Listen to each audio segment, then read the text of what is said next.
জয় হিন্দ বন্ধুরা, আশা করি তোমরা সকলেই ভালো আছো। আজকে আমি যে বিষয় নিয়ে আলোচনা করব সেটা হলো রেলওয়ে প্রোটেকশন ফোর্স বা সংক্ষেপে আরপিএফ এর নতুন ভ্যাকান্সি কত বের হতে চলেছে। তোমাদের এই মুহূর্তে সবচেয়ে গুরুত্বপূর্ণ আপডেট, তোমাদের 2018 সালে আরপিএফের নিয়োগ হয়েছিল, তারপরে আরপিএফের আর ভ্যাকান্সি বের হয়নি। এবার 2024 আরপিএফের একটা ভ্যাকান্সি বের হতে চলেছে, যেখানে তোমাদের থাকবে আরপিএফ কনস্টেবল এবং আরপিএফ সাব ইন্সপেক্টর।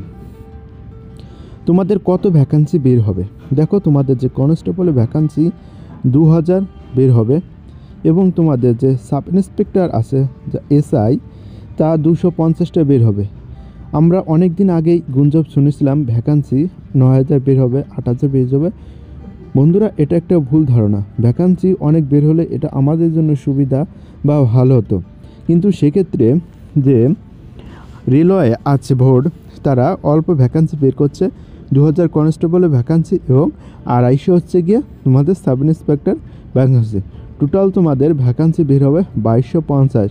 এটাই এখনকার মতে আপডেট আছে বন্ধুরা, তোমরা যদি চ্যানেলে নতুন হয়ে থাকো তাহলে অবশ্যই চ্যানেলটা সাবস্ক্রাইব করে আমার পাশে থাকবে।